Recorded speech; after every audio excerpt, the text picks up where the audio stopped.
La conspiración de Acuario, libro escrito por Marilyn Ferguson, publicado en 1985. Conspirar, en sentido literal, significa respirar juntos.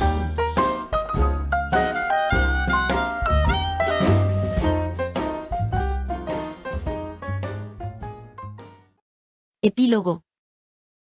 A fines de 1979, un colega escritor, tras leer las galeradas de la conspiración de Acuario a bordo de un avión, me llamó para decirme: este no es tu libro, es nuestro. Con esto se hacía eco de mi idea de la utopía conjunta. Muchas veces me había sentido como una araña que teje una tela a partir de una comunidad de ideas y gentes, y la cronista de una vasta emigración. Quizá por esa razón, la conspiración de Acuario se ha revelado más un fenómeno que un libro, una declaración que ha ayudado a catalizar el apoyo a los cambios que describía. A medida que la conspiración se cartografiaba y nombraba, a medida que la red se hacía visible, acumulaba fuerza. En ese sentido, yo no fui tanto una autora como una comadrona. Incluso antes de la publicación, la reacción al manuscrito fue satisfactoria. 4 o 5 ejemplares de fotocopias regalados a unos amigos se convirtieron en 20 o 30 en manos de desconocidos. Unas semanas después de su publicación, los dirigentes del movimiento Solidaridad en Polonia había pedido 10 ejemplares. El libro fue utilizado como texto en diversos cursos universitarios. Se publicó en el Reino Unido, Francia, Alemania, los Países Bajos, Suecia, Japón, Portugal y España. Se organizaron grupos de discusión en prisiones, iglesias, agencias gubernamentales e incluso en un pueblo sudafricano. Más allá de la conspiración que yo había descrito, había una comunidad de líderes respetados que exploraban el horizonte en busca de nuevas ideas útiles. Esta comunidad era una equivalencia dinámica de la estructura de poder tradicional. Dirigí la palabra a grupos tan diversos como educadores sanitarios, físicos nucleares, consejeros escolares, esposas de granjeros canadienses, miembros del Congreso, directivos de proceso de datos, ejecutivos de hoteles, funcionarios de la administración pública, bibliotecarios especializados en obras de medicina, directores de institutos de enseñanza superior y grupos internacionales de jóvenes y líderes empresariales. Y no solo les hablé, sino que aprendí de todos ellos. Recibí millares de cartas cuyo motivo común era el alivio. Gracias a Dios, no estoy solo. Decían sentirse vigorizados por el conocimiento de que el cambio no solo es posible, sino que se está produciendo. Una mujer me escribió: las voces ya no claman en el desierto. Eran más los corazones que albergaban el sueño de un mundo mejor de lo que yo había imaginado en mis momentos de mayor exaltación. El impacto de la visión sigue sorprendiéndome. 2 años después de la publicación del libro, la World Future Society hizo una amplia encuesta sobre la probabilidad de un cambio cultural espectacular, como la conspiración de Acuario, hacia el año 2000. En un 58% los encuestados respondieron afirmativamente a la probabilidad de ese cambio. Naturalmente, una serie de críticos veían con escepticismo esa posibilidad, y me consideraron demasiado optimista y desconocedora de la tremenda magnitud de los problemas. Algunos activistas sociales temieron que el tono esperanzado del libro diera la falsa seguridad de que esa transformación casi se había realizado. Les preocupaba, comprensiblemente, que la gente redujera sus esfuerzos. Comprendí con qué facilidad las ideas del libro podían interpretarse como peligrosas o ingenuas. Desde luego, en ocasiones he tenido la sensación de que los escépticos y los detractores debían de estar en lo cierto, de que ni los individuos ni las sociedades pueden cambiar de veras. A medida que el movimiento crecía, había también más maestros, adiestradores y organizadores de proyectos que parecían explotar los valores emergentes, haciendo promesas excesivas sobre lo que podían ofrecer y creando una dependencia en personas ávidas de cambio. Por otro lado, tenía las experiencias y las noticias alentadoras recogidas durante mis viajes, seminarios y conferencias, así como las informaciones de Brain/Mind Bulletin y Leading Age, un boletín sobre los cambios sociales publicado entre 1980 y 1985. En este caleidoscopio de historia viva, algo auténtico parecía estar en marcha. Era como si por doquier hubiera pruebas del despertar de una humanidad más astuta e ingeniosa. ¿Cuál era la realidad? De vez en cuando, los titulares de prensa que anunciaban desastres y retrocesos eran como una bofetada, pero luego me animaba la experiencia de primera mano y las noticias optimistas, y me volvía esceptimista, una especie de híbrido entre escéptico y optimista. Finalmente, empecé a entender esta oscilación en forma de picos de sierra como una clave del problema. Y este es uno de los puntos esenciales de este epílogo. Se ha dicho que el cerebro humano aprende por medio de argumentos que recuerda los hechos, si se han argumentado de manera que tengan significado. Pero los argumentos realmente importantes de nuestro tiempo nunca se incluirán en la información del telediario. No son acontecimientos, sino pautas de los acontecimientos. El reconocimiento de estas tendencias más profundas nos proporciona indicios de aquello que los argumentos de hoy significan para mañana.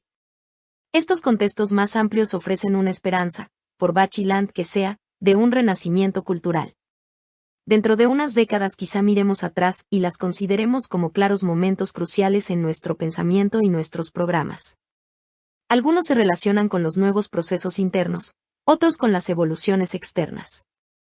He aquí unos ejemplos de algunos de los argumentos de Arupitura en los años 1980 y 1990. Argumento N01. Aprender que las malas noticias pueden ser buenas noticias. Cuando un problema es lo bastante grave para llamar la atención del público, y no solo de unos pocos reformadores, puede estar en camino de solución.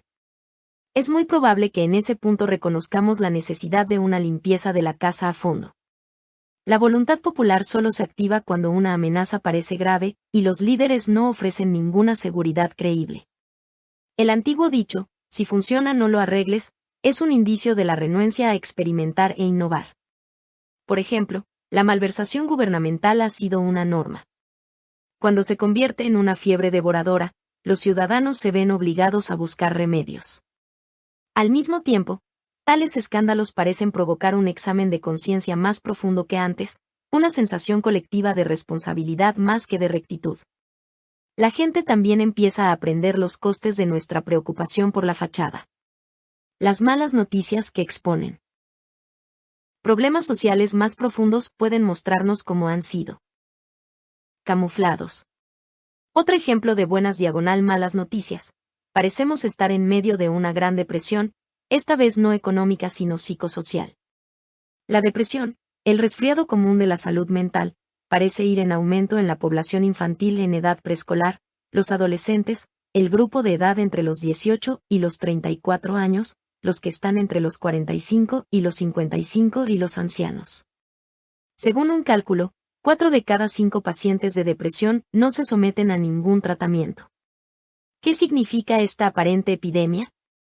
¿Y por qué se produce ahora? De hecho, la oleada de depresión puede ser una señal de salud inminente.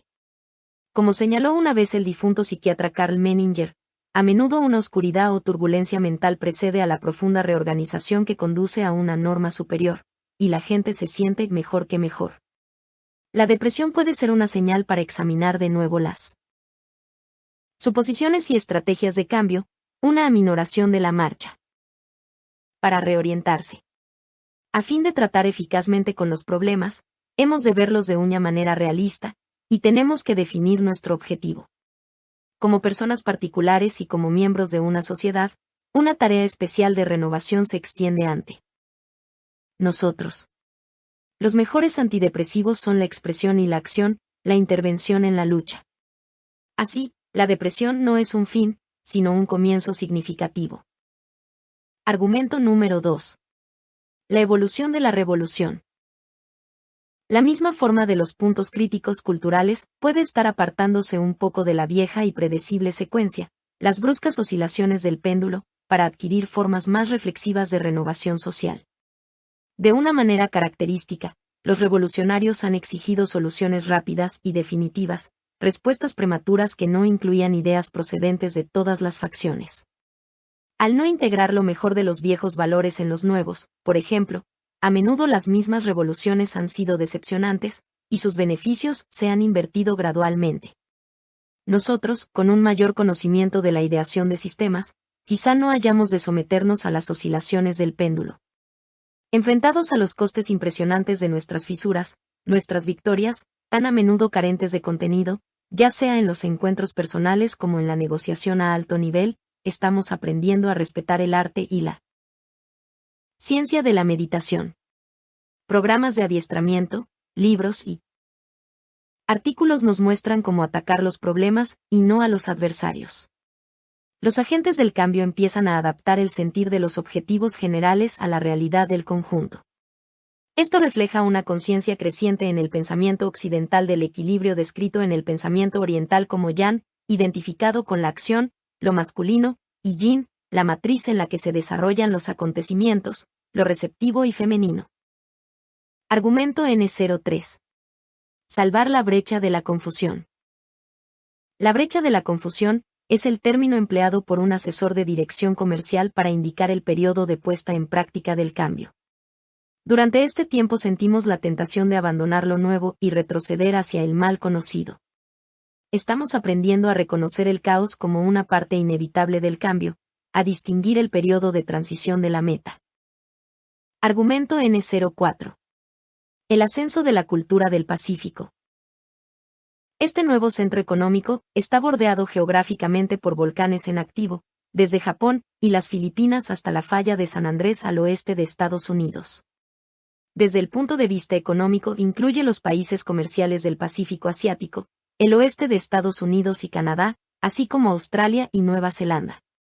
Los visionarios de la cultura del Pacífico tienden a resaltar el futuro, la ecología, la alta tecnología, el desarrollo interno, la diversidad cultural, la coalición, la unión de disciplinas y las verdades espirituales paralelas.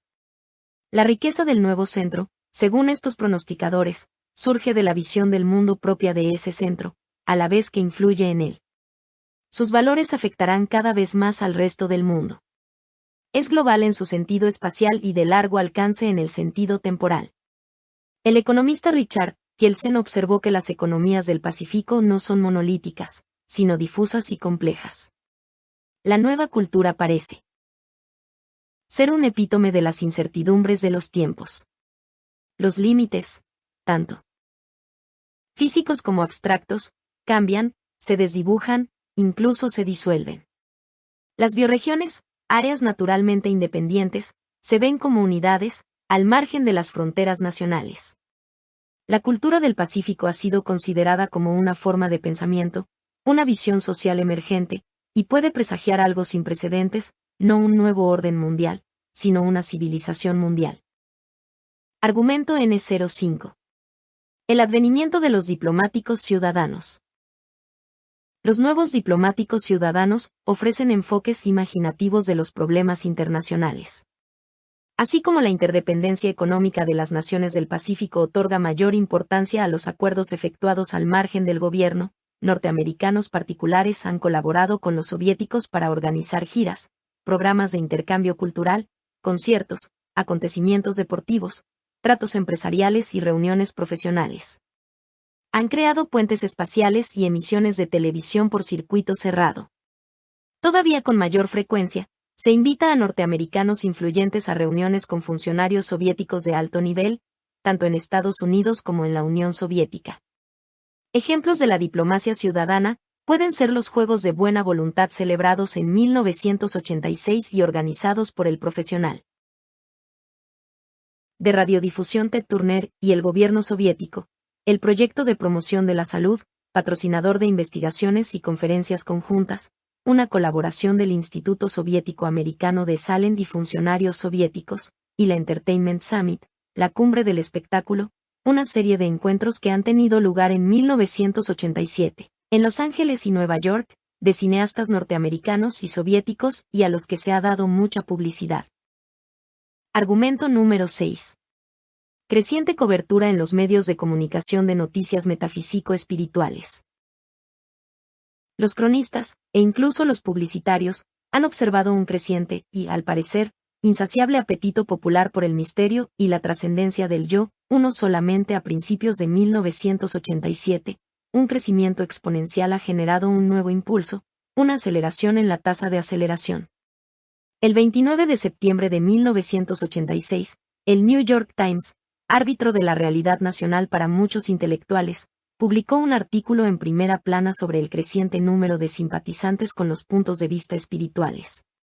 Una entrevista advertía de que tales personas pueden representar una nueva coalición, la fuerza social más poderosa hoy en el país.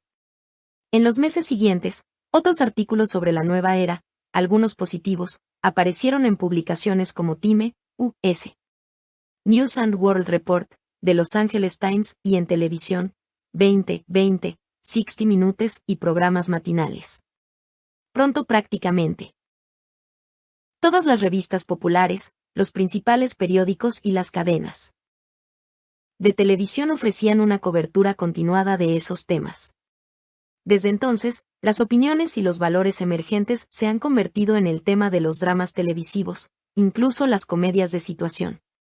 Centrándose en lo extravagante o lo fascinante, los medios de comunicación con frecuencia han dejado de lado el significado más profundo de los valores del movimiento, como la responsabilidad personal, la ayuda que uno puede prestarse a sí mismo y la ayuda mutua. Aún así, es evidente que estos temas, en otro tiempo ausentes de los grandes medios de comunicación, han sido asimilados por estos como una realidad merecedora de atención informativa. Argumento N07. Aceptar la responsabilidad de la realidad presente. Las nuevas psicotecnologías muestran que la gente puede cambiar. Y la expresión popular ha recalcado el papel y el potencial del individuo en la consecución del cambio. Es como si avanzáramos desde una estrecha glorificación de las libertades individuales a una mayor exploración de lo que esas libertades pueden conseguir. Ya sea en las convocatorias a la acción por parte de oradores públicos o escritores, en los temas de diversión, o si lo oímos en conversaciones privadas, estamos admitiendo la necesidad de cambiar. A medida que la luz implacable de los medios de comunicación expone los errores en todos los ángulos de nuestra sociedad, nos encontramos ya sin chivos expiatorios, el vago, ellos, que en otro tiempo fue responsable de todo lo que funcionaba mal.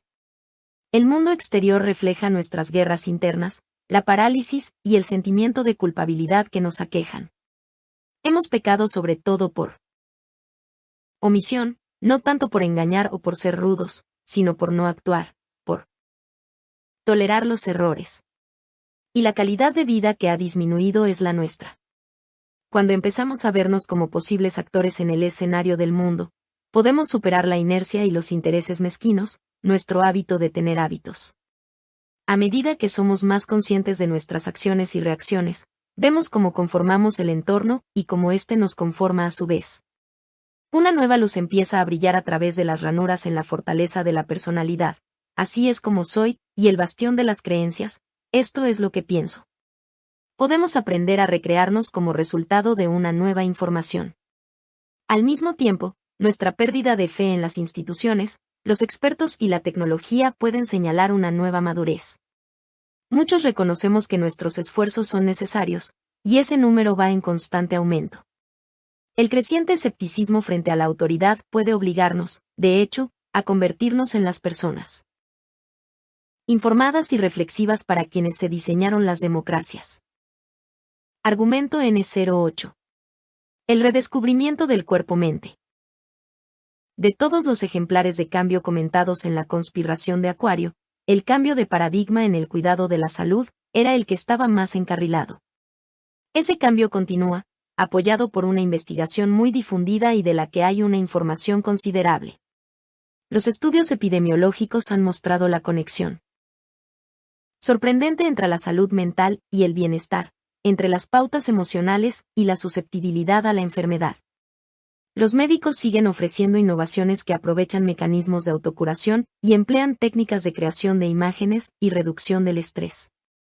Estos profesionales reconocen la importancia del apoyo emocional y de tener unos objetivos. Desde 1980 es posible que se hayan multiplicado por 20 las investigaciones de la relación entre la mente y el cuerpo. La neurociencia moderna y las disciplinas relacionadas con ella están iluminando la conexión en otro tiempo misteriosa de lo mental diagonal emocional y lo físico. La psiconeuroinmunología, un campo nuevo y excitante, explora la interacción del cerebro emocional y el sistema inmunológico.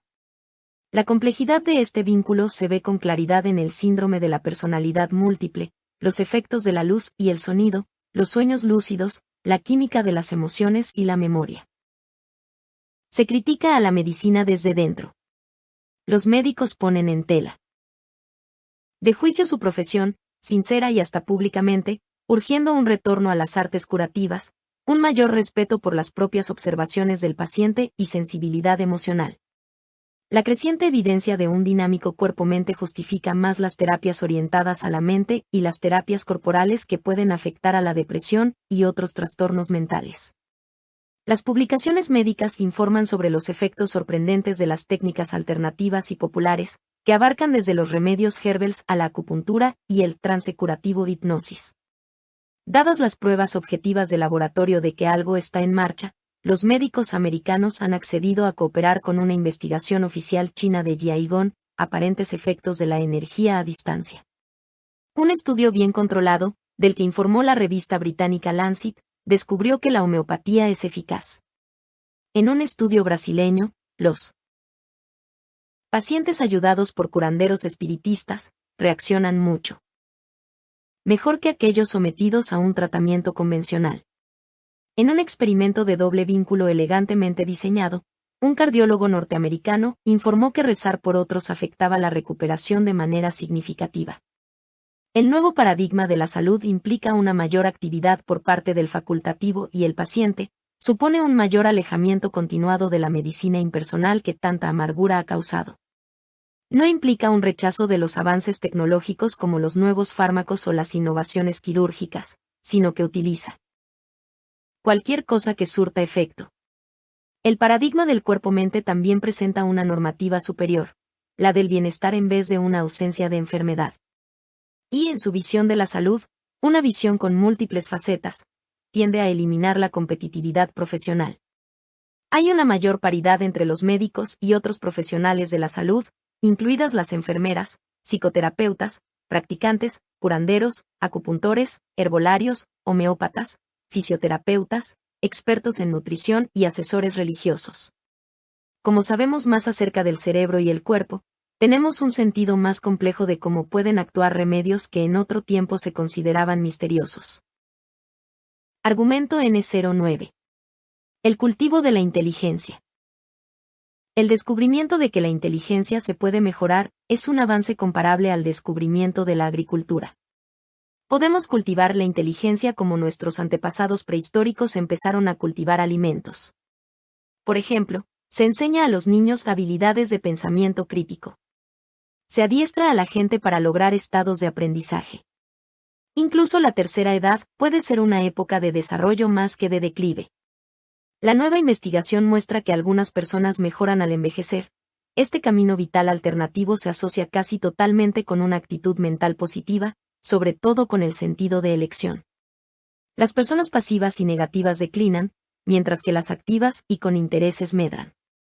Cada vez más las psicotecnologías descritas en este libro se utilizan en todo el mundo para reforzar el aprendizaje. Un ejemplo del cultivo de la inteligencia es un movimiento venezolano inspirado por la moderna investigación del cerebro.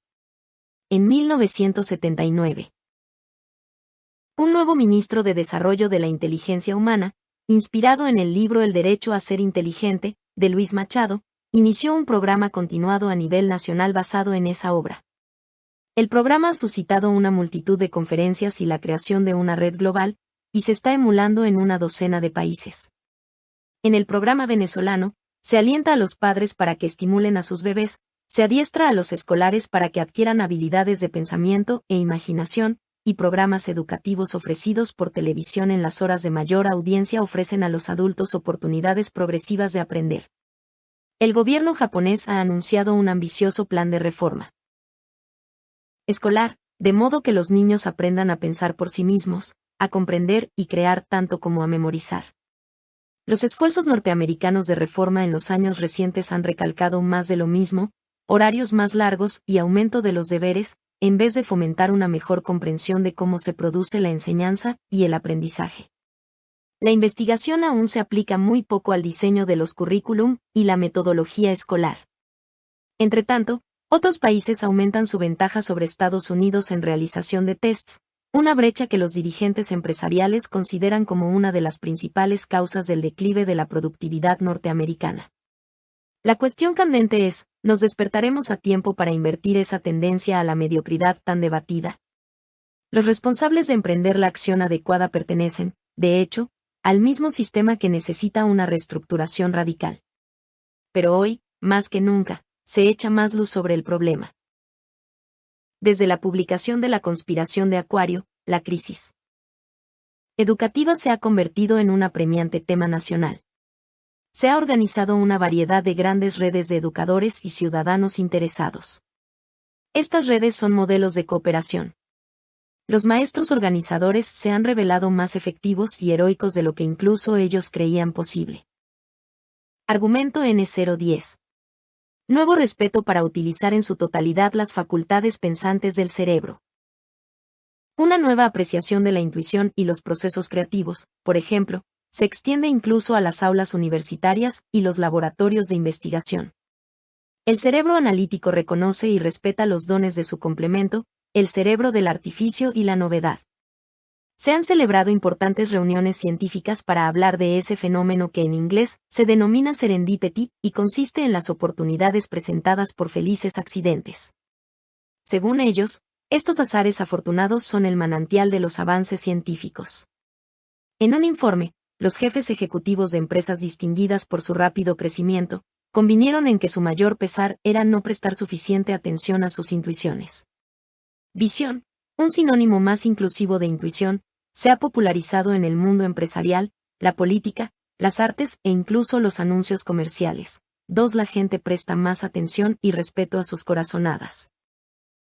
Una nueva casta de adiestradores y asesores profesionales está desentrañando las estrategias de las personas llenas de resolución e iniciativa y los innovadores de éxito, los métodos para acceder a estados superiores de aprendizaje y la capacidad para abandonar actitudes improductivas. Argumento N011. Una investigación de métodos para lograr estados mentales positivos. Es cada vez más evidente que un determinado estado mental facilita la creatividad, la salud y la capacidad para aprovechar las oportunidades en el momento adecuado. Este estado es similar al resplandor del éxito. Al aprender para lograrlo voluntariamente, podemos evitar la inquietud que con frecuencia nos impide tener la claridad mental necesaria para llevar a cabo tareas difíciles. La sociedad moderna ha tendido a confundir pesimismo con realismo y optimismo con cristales de color rosa. En realidad, los términos optimista y optimismo derivan del latín aptemes, mejor, relacionado con aps, poder. Pesimismo deriva de pesimus, peor, término que, a su vez, procede del griego pedon, suelo. Un lugar elevado ofrece poder y una mejor perspectiva, en contraposición con lo que ofrece el suelo. Quizá el motivo por el que los optimistas trabajan con tanto ahínco es que ven el éxito en el horizonte. De hecho, la fe basada en la experiencia es un instrumento, un tranquilo estado mental que permite una actuación óptima. El interés actual en unas actitudes más constructivas puede que no sea tanto una innovación como un correctivo, el giro interior diagonal exterior que puede concedernos a la vez el regreso al hogar y una nueva aventura. Reconocer que el pensamiento en terreno elevado es más fructífero que el cinismo se está convirtiendo en sentido común, tanto como en buena ciencia. Argumento N012.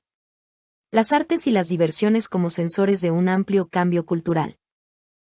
Con frecuencia las artes visuales y la música son heraldos de sentimientos y percepciones demasiado vagos para poder expresarles, prioridades demasiado nuevas para defenderlas. Una convergencia del arte y la conciencia es patente en la literatura, las películas y algunos audaces esfuerzos televisivos. Los principales grupos y solistas de rock atraen inmensas multitudes que escuchan sus vehementes mensajes sociales y espirituales, a menudo. Las piezas centrales de los conciertos. La grabación de Band Aid, el álbum USA for Africa y el concierto Live Aid demostraron la seriedad de los intérpretes y sus seguidores para contribuir de alguna manera. Una exposición retrospectiva, ambiciosa y bien recibida en todo el país, de Spiritual in Art, Abstract Art 1980 a 1985, atrajo a grandes multitudes al Museo de Arte del Condado de Los Ángeles, antes de pasar a Chicago y La Haya. Incluso los críticos negativos eludieron sus observaciones, confesando su fascinación por el tema. Para quienes tienen oídos para escuchar, una voz nueva empieza a oírse en el mercado de la cultura. No es la voz de un suplicante que ruega atención, ni tampoco es profética, sino más inmediata y práctica. Procede de muchos ámbitos distintos, como si un núcleo humano más sabio, antiguo y nuevo hubiera empezado a transmitir una nueva gama de frecuencias. Proyectos que han tenido éxito. Ofrecen prototipos para el cambio evolutivo. Véase orientaciones. Para proyectos de éxito, que ofrece consejos para llevar a cabo innovaciones con éxito. Argumento N013. El redescubrimiento del mito y la metáfora como elementos que dan nueva forma a los objetivos sociales. Los arquetipos, las metáforas y los mitos se han usado mucho para vender productos e ideologías.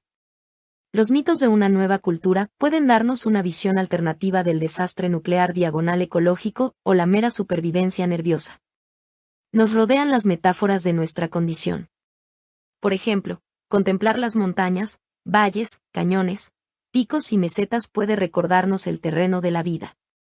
Según una leyenda de la antigua corriente mística judía conocida como Cábala, en cada generación nacen unos seres migrantes, almas procedentes de un orden superior 3. Son los niños de la cámara de los anhelos, también conocidos como Tou, el estado de caos, y están destinados a desencadenar la evolución. Estos espíritus rebeldes, inquietos y alienados, insatisfechos con las relaciones y las verdades superficiales, ofenden las buenas maneras de la época. Al final de los tiempos, cuando se procede a rehacer el mundo, un número todavía mayor de esos espíritus caóticos llega para agitar el status quo en sus raíces. Pero la Cábala dice que no debemos temer esos tiempos, pues lo único que hacen los espíritus es liberar la energía de las formas moribundas. Emergerá una nueva casta, los maestros de la construcción, los cuales centrarán el fuego de la revolución en mejoras prácticas. Argumento N014. La riqueza de soluciones a nuestros problemas. Contrariamente a la creencia general, existen respuestas para casi todos nuestros problemas más acuciantes. El ardid estriba en iniciarlas y apreciar múltiples opciones. Nuestra respuesta no tiene que competir. Como observó el director de una fundación internacional, cada uno de nosotros ha actuado como si su respuesta fuese un gladiador que ha de salir a la arena y ser el único ganador. Se están inventando nuevos procesos de resolución de problemas, métodos para orquestar las soluciones en conflicto. Con frecuencia ni siquiera hemos identificado el problema. Esto ha conducido a un interés por lo que alguien ha llamado las cuestiones yugulares. A través del arte y la ciencia de la meditación, la gente también aprende a ser más sincera y a descubrir que podemos ayudarnos mutuamente con más facilidad si nuestros programas están sobre la mesa. Progresos como la tecnología de los superconductores, en rápida evolución, insinúan nuevas y poderosas posibilidades. Quizá esta vez recordemos los errores pasados y actuemos de una manera más prudente. Es cierto que estos años precipitados han visto la erosión de las tradiciones y una escalada del caos y la rebelión. No obstante, aquí y allá, como había prometido, podemos ver una fuerza ascendente de organizadores creativos, algunos de ellos incluso procedentes de las filas de los ex-rebeldes. Empezamos a comprender, o a recordar, que nuestro destino es común. Y esa puede ser la noticia más importante de todas.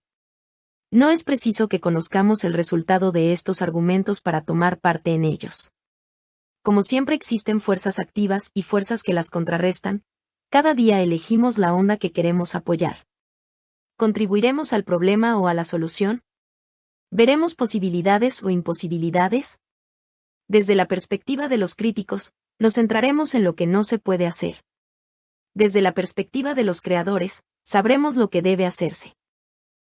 El tiempo de los espectadores está llegando rápidamente a su fin.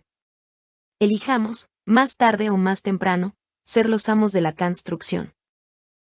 Lo llamado transpersonal puede que se reconozca pronto como normal, a juzgar por recientes investigaciones. Y los valores espirituales asociados con la llamada nueva era pueden estar en alza en la vida política norteamericana. El National Opinion Research Center de la Universidad de Chicago ha observado un notable incremento en las experiencias espirituales y psíquicas. El centro, que ha encuestado a los norteamericanos sobre su vida espiritual desde 1973, informa que 67 de cada 100 norteamericanos adultos dice haber experimentado percepción extrasensorial, por ejemplo. Ese porcentaje era del 58% en 1973. Varias encuestas Gallup, realizadas en los años 80, pusieron de manifiesto un incremento de las experiencias místicas. 43 de los encuestados afirmaron haber tenido una experiencia espiritual fuera de lo común.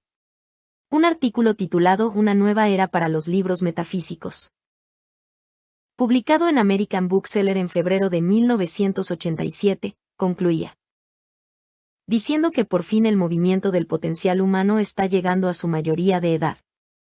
A principios de 1987, el boletín de la cadena B, Dalton, informaba que el continuo crecimiento en el mercado de los temas espirituales y esotéricos estaba alcanzando proporciones de auténtico boom. 2. El factor visionario, la constelación de rasgos de quienes están más capacitados para convertir los sueños en acción, es el tema de un próximo libro que he escrito en colaboración con mi marido y colega, Ray Gatlib. 3. Extraído del libro Nine and a Half Mystics, de Herbert Weiner, Calger.